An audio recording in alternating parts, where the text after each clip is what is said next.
Assalamu alaykum qadrli ko'ruvman do'stlar. 8 mart xonim qizlar bayramingizga muborak bo'lsin. Teninglar salomat, ishlaringlar texmo barakatli bo'lsin. Xo'sh, undaqda diqqatinglar programmamizning yangi mazmunlarida bo'lsin. Avtonom rayonimizning har qaysi rayonlaridan qizivilingan xotan gelimi degan xat tushirilgan yung to'qilma bo'yimlar xotan gelimining qadimdan hozirgacha jungo gilamchiligida intayin muhim o'rin tutadiganligini tushuntirdi. Undaqda eng dastlabida o'rda xalqlarga tartuq qilish bo'yimidan boshlanib, bugungi kunda xalqaro savdodagi muhim tovarga aylangan xotan gelimi qachondan boshlab to'qilishga boshlagan? Junxa go'hri bo'lgan xotan gelimiga qandaq sirlar yoshiringan? Qiziqsanglar, diqqatinglar ekranimizda bo'lsin.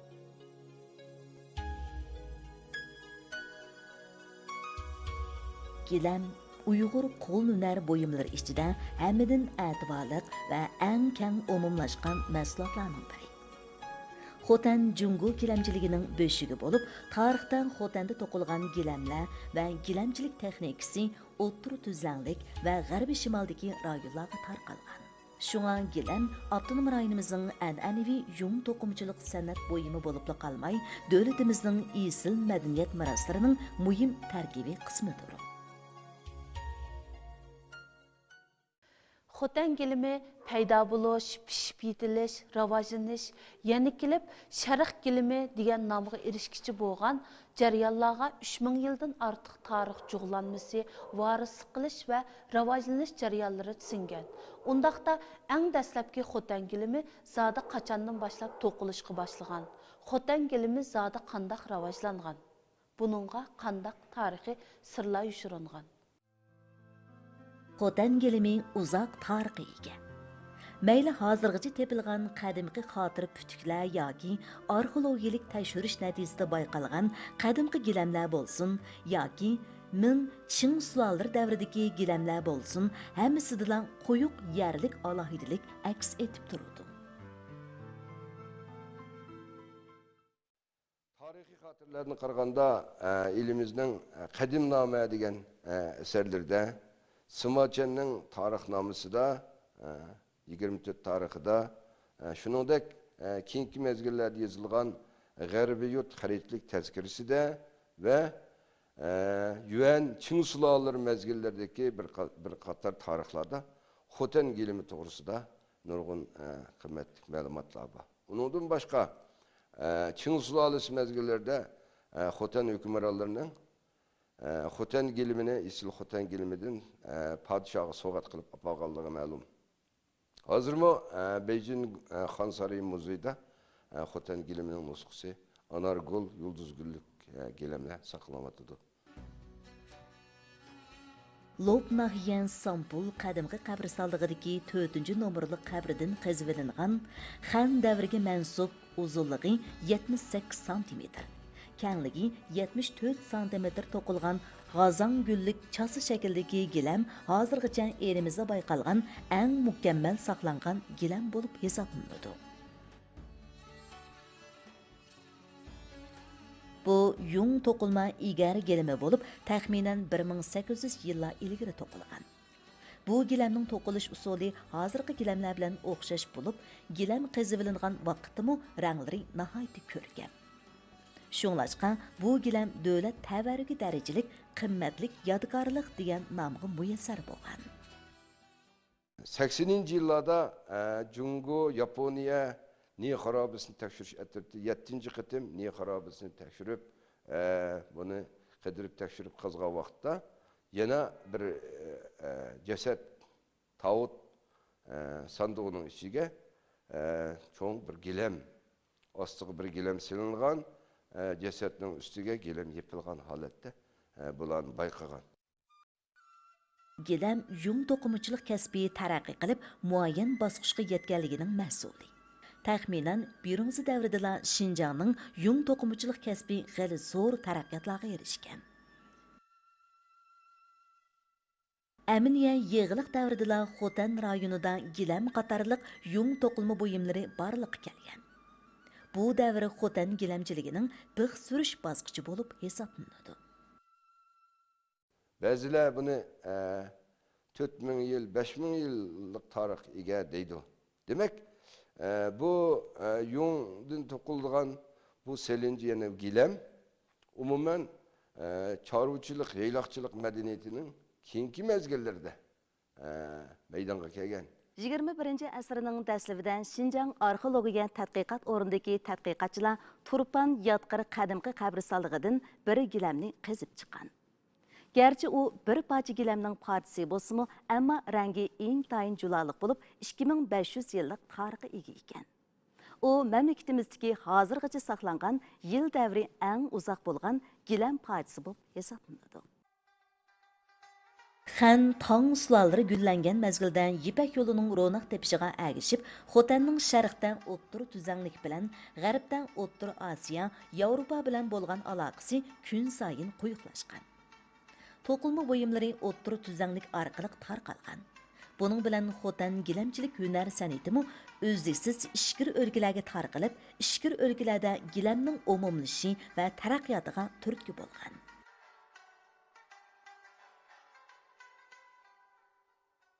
Xotan davlatimizning qadimgi davridagi yung to'qilma buyumlarining vujudga kelish makoni bo'lib, ayni vaqtdagi tartux buyumlarining eng isili bo'lgan. Endi bizde hazır İran gilimi, Azerbaycan gilimi, Türkiye, Türkmen gilemleri katarlık gilem nuskulları var. Ondan başka işkir ülkelerde mesela Tianjin, Sucu katarlık yerlerde ipek gilemler ve yung ipek aralaş gilemler var. Endi bularınki şu asası menbesi, dastlabki ündürmesi Xotan rayonundan tarqalgan dişki buludu. Bula elbette şu büyük Suudi yolu arkalık, İpek yolu arkalık Irak ellerine, çet ellerine kadar itip bakın. Elbette bulamı özününki coğrafilik şaraiti, özünün estetik zevki ve başkaları asası da Muşu Xotan gilimini menbe qilib turib, türlük nuskudaki gilemlerini icat qilgan. Keyin bular yana mush Ipak yo'li savdosi orqali bizga qaytib kelgan. Shuning bilan bu xil madaniyat almishish, gilemlarning nusqa ranglarining almishishi qatorliq mush omillar bilan bu yerda bir xil gilam madaniyati mushu rayonni, masalan, O'tir Tuzanglik, Xotan rayoni, O'tir Osiyo rayonlarini qoplagan.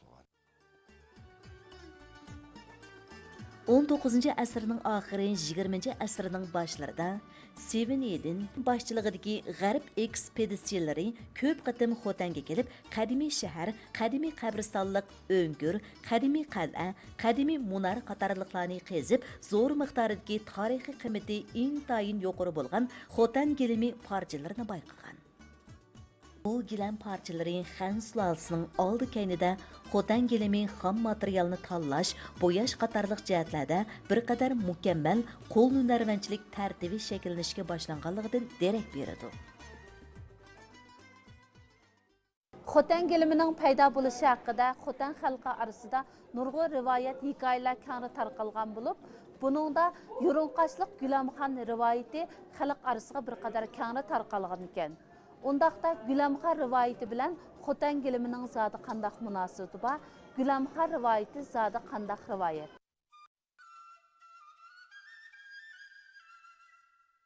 Ayni davrdan Xotandan gilam to'qish ikki daryo vodisida, ya'ni Yo'runqash daryosi bilan Qoraqash daryo vodilarida avj olgan va mush joylardan boshqa joylarga taralgan. Şuna bu ikki daryo vodisida Gulamxon rivoyati xalq ichiga keng tarqalgan.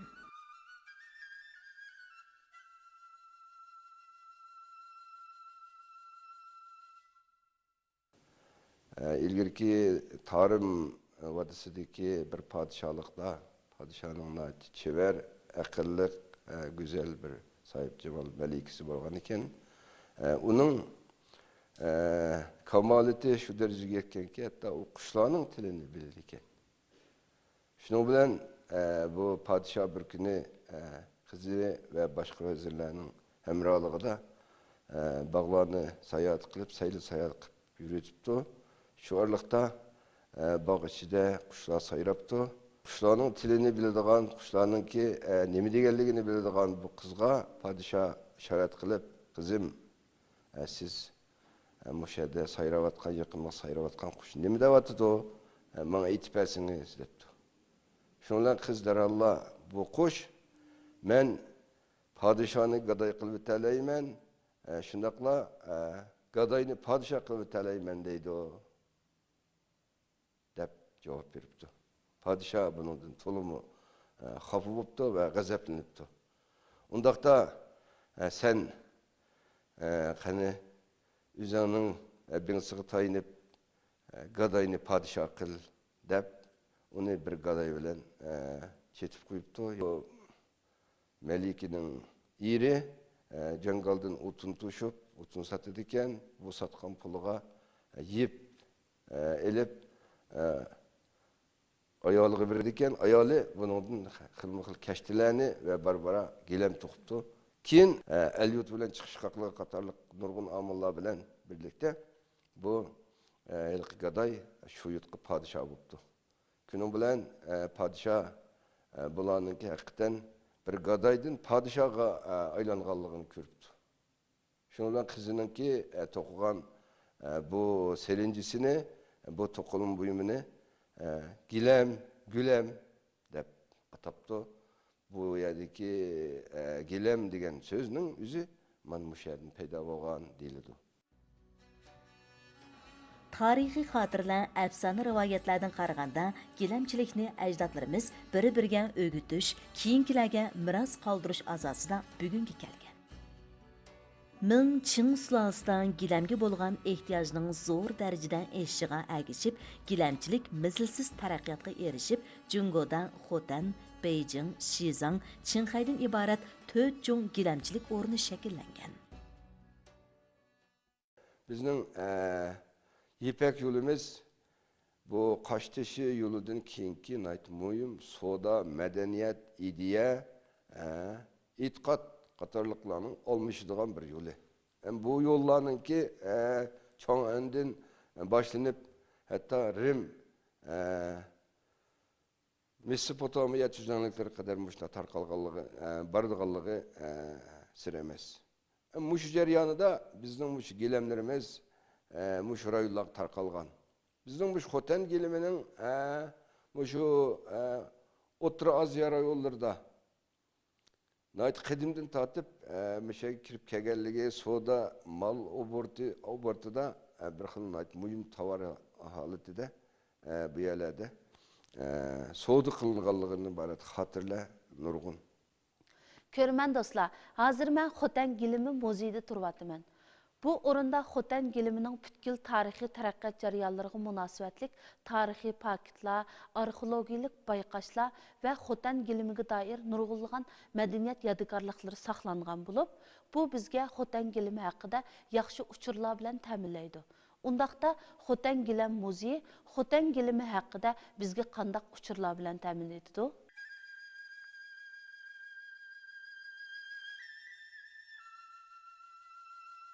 Xotan gilimiga o'ttir tuzanlik madaniyati, g'arb madaniyati va islom madaniyati singdirilgan bo'lib, uning turi boshqa davlat va rayonlarnikida mo'l.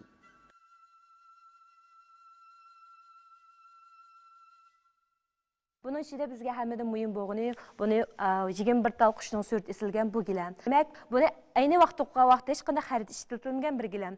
Bunu hazırki tədqiqatlarga asaslanğanda iki xil göz qarashda barda bekitildi. Birisi, bu bolsa bizden muş Uygurlarning islom diniga ishonishdan burunqi to'qib chiqqan bir gilam göz qarash. Yana birisi bolsa, bunun ustidagi qushlarga qarab, balkim shu İşkir ülkelerge apırıp, soda satışçı apırıp, işiltiş bir xil niyetide toxup çıkan gilem hesaplandı. Olsa bunu lonqunun sürtüşülgen gilem. Bununki Hanzuchi atılış bolsa, bogu deyit hende atayımız. Aslı bununki tigi qızıl. Bu vaqtning ötüşüge erişip, tarixi bir kadar uzun bolğaçqa, bununki rangları asasen öňüp ketken. Yani birisi bu yaqlarda saqlanğan, bu Eynek şkapның şirik gilem, yeni moyaqlağı esilgan gilemlerinin hemisi bolsa, şu kelkün nusqısı qatarlıq, şu atalğıdaki gilemnin türü. Xotan gilimi yana yipek gilem ve zilchi gilemden ibaret ikki xilgimi ayrıldı. Yipek gilem aslidagi zilchi gilemning ishlab chiqarish san'ati asosida o'ltir tuzanlikdagi yipek to'qimachilik va pil beqish texnikasini o'rnak qilgan asosda barliqqa kelgan. Niye xarabizdan tepilgan şərqdən çıxdı 5 əxtar. O'ttir elga nap yetar degan xat kashtilangan kimxob bilan dandan o'ylik xarabizdan tepilgan pil urug'ining g'arbga tarqalishi haqidagi yog'och bosma naqsh rasmda bu ro'shan gavdalanadi. Bu bo'lsa ayni vaqtdagi kishilarningki mush palet ishlatilgan 5 xil element, ya'ni metal, suv, tuproq, yog'och qatorliq 5 xil elementninki astronomik hadislar bo'lib, mushu Jungoga foydali degan nomga qaralgan. Bu hozir bizning mushu sirtqa chiqib ekskursiya qilishga bo'lmaydigan alay daraja qo'yilgan turga 64 xil turninki ichiga kirgan birdan-bir gilam. Bizning keyingi mezgillardagi hayvonot, o'simlik va boshqa tabiat hodisalarini gilamga naqsh qilib tushirishdan iborat bu narsa. Yiroq qadimgi davr bilan bog'lanadi. Bundaq sharoitda bu narsalar zaten qayerdan keldi degan vaqtda xalqimizning azaldan tabiat bilan birdakligini, tabiat bilan birga yashash, birga bu zaminni gullantirish, tabiatdan shafoat ilish, tabiatdan ne'mat ilish davomida qushlarni, gül-giyohlarni, hayvonotlarni ulug'lash, ularga tevinish hodislari bo'lgan. Gilam to'qish yuksak aql parosat va go'zallik tuyg'usi talab qiladigan mushaqqatli qo'l hunari san'ati bo'lsa-mu, biroq zamonlardan buyon Xotan viloyatida tashlanib qolmay, balki o'zliksiz rivojlanib bugunga ulashdi. Undaqdan qadimgi Ipak yo'li Xotan gilimining dunyoga tarqalishiga qanday ta'sir ko'rsatgan? Xotan gilimining ta'siri va tarixiy ahamiyati zoda qayerda? Xotan gilimining bahosi nima uchun yil seri o'rlaydi? Qiziqsanglar diqqatinglar, kelar hafta ko'rsatiladigan bayqash programmasi bo'lsin.